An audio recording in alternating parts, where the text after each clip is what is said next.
আরেকটা interesting problem ভাবা যাক। সেটা হলো ধরেন আপনার কাছে একটা অ্যারে আছে, নাম্বারস ইকুয়াল টু মনে করেন রেঞ্জ 40 থেকে 72 পর্যন্ত নাম্বার সহ একটা অ্যারে আছে। এখন আপনাকে বলা হলো র্যান্ডমলি একটা নাম্বার পিক করতে। ওকে, তাহলে আপনি কিভাবে করবেন? আপনাকে র্যান্ডমলি একটা নাম্বার পিক করা লাগবে। সো আমরা মজার ব্যাপার করতে পারি হচ্ছে, আমরা জানি যে এখানে আমরা যদি এটা প্রিন্ট করি, প্রিন্ট আর নাম্বারস, তাহলে আমরা এখানে দেখতে পেলাম যে এই যে আমাদের 0 থেকে 32 পর্যন্ত নাম্বার আছে। সো আমরা ইচ্ছা করলে এই যে অ্যারে কাউন্টে আমরা যতগুলো নাম্বার পাই ততগুলোর মধ্যে আমরা যদি র্যান্ডমলি একটা নাম্বার বের করি, যেমন আমাদের একো কাউন্ট নাম্বারস, তাহলে আমরা জানি যে এখানে 32টা এলিমেন্ট আছে, 33টা এলিমেন্ট আছে 0 থেকে 32 পর্যন্ত। সো আমরা এটার থেকে এক বাদ দিয়ে, অর্থাৎ 0 থেকে 32 পর্যন্ত যে কোনো একটা র্যান্ডম নাম্বার যদি আমরা বের করি, একো করি, তাহলে এটা একটা ওয়ে হতে পারে, রাইট? আরেকটা কি হতে পারে, এখনও তো আমরা র্যান্ডম নাম্বার কীভাবে তৈরি করতে হয় জানি না। চলেন দেখি একটা র্যান্ডম নাম্বার আমরা কীভাবে তৈরি করতে হয়। empty আন্ডারস্কোর র্যান্ড, ওকে। সো 0, এরপরে হচ্ছে কোনটা, ম্যাক্স। আমাদের কত ম্যাক্স হচ্ছে? ম্যাক্স হচ্ছে 32। এটা হচ্ছে ইনক্লুসিভ, অলরাইট। সো আমরা যদি এখন একো করি র্যান্ডম, দেখেন 8, 25, 2, 2, একবার এক একটা আসছে, অলরাইট। সো এইটাখানে আমরা এখন যদি মনে করেন একো নাম্বারস, আমরা এখানে র্যান্ডম দেই, তাহলে র্যান্ডম ইন্ডেক্স আর কি, তাহলে আমরা পেলাম যে হ্যাঁ এটা এবার 55 আসলো, আবার দিই, এবার আসলো 56, আবার দিই 45, আবার দিই 54। সো আমরা যদি ধরেন আবার এখানে একটা দিই, আমরা যদি দুইটা র্যান্ডম নাম্বার দেখাতে চাই একই স্ক্রিপ্টে, তাহলে একটা সেম এক্সিকিউশনে, তাহলে কি আমরা এভাবে দেখাতে পারবো? আবার চলেন দেখি, হ্যাঁ আমরা পারবো। 62, 59, ওকে। সো দেখেন আপনি ইচ্ছা করলে মানে মজার একটা প্রোগ্রাম করতে পারেন। ধরেন আপনি চাচ্ছেন যে লাকিলি টস করলে এটা হেড অর টেল, তাই না? সো আমরা মনে করেন এখানে একটা নিলাম যে লাক ইকুয়াল টু, এই যে আমরা এখানে ধরেন র্যান্ডম নাম্বারটা নিই। সো আমরা যেটা করব, এটা ক্লোজ করে দিই।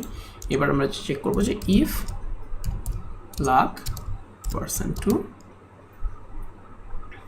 ইকুয়াল টু 0, তাহলে এটা কি হলো? তাহলে এটা ইভেন নাম্বার। আমরা এটা বলবো যে একো হেড, মনে করেন টস করার একটা প্রোগ্রাম লিখছি, অলরাইট। এলস একো টেল। আমাদের হাতে কিন্তু এটা একদমই টোটালি লাক, রাইট? আমরা কিন্তু জানি না যে এটা কোন র্যান্ডম নাম্বার উঠবে এবং এখান থেকে কোনটা আসবে, আমরা কিন্তু টোটালি জানি না। সো আমরা যদি এখন এভাবে বের করি, দেখেন টেল, আমরা টস করলাম টেল, টস করলাম হেড, এবার উঠলো হেড, এবার উঠলো টেল, এবার উঠলো হেড, একদম কমপ্লিটলি র্যান্ডম, এটা আমাদের কোনো হাত নাই। আরেকটা ওয়ে হতে পারে, ধরেন আমরা যদি র্যান্ডম নাম্বার বের করতে চাই, তাহলে হচ্ছে অ্যারে মানে শাফল ফাংশনটা ইউজ করতে পারি। যেমন হচ্ছে new numbers equal to shuffle numbers. এবার যদি দেখেন আমরা একটা প্রিন্ট করি, প্রিন্ট আর নিউ নাম্বারস, ও সরি শাফল করলে আসলে ইয়াটা হবে না, দরকার নেই, মানে এই সেম অ্যারেটাকেই ও মডিফাই করে ফেলবে। হ্যাঁ, এখন যদি আমরা প্রিন্ট করি, প্রিন্ট আর নাম্বারস, নতুন অ্যারে দরকার নেই,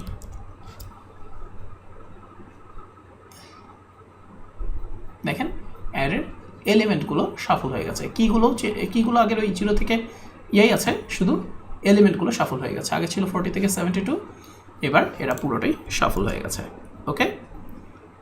এই যে একবার এক এক রকম আসছে। সো আমরা ইচ্ছা করলে মনে করেন একটা ফিক্সড নাম্বারও ধরতে পারতাম তখন, যে random number equal to numbers, ধরেন আমরা থার্ড ইন্ডেক্সেই দিব। যে এখন যেহেতু এটা শাফল হয়ে যাচ্ছে, সো আমার কিন্তু আমি এই ইন্ডেক্সটা ঠিক রাখলেও, অফসেট 3 রাখলেও, যে অফসেট 3, কিন্তু আমার যেহেতু অ্যারে শাফল হয়ে যাচ্ছে, আমরা একবার এক এক নাম্বার পাবো, ইকুয়াল র্যান্ডম নাম্বার। আমরা দেখি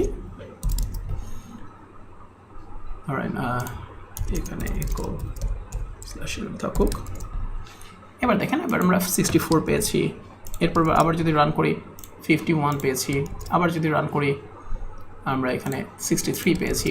এভাবে কিন্তু আমি র্যান্ডম নাম্বার জেনারেট করতে পারছি। এখানে আমরা কি করলাম, আমরা একটা random number MT rand function দিয়ে তৈরি করলাম।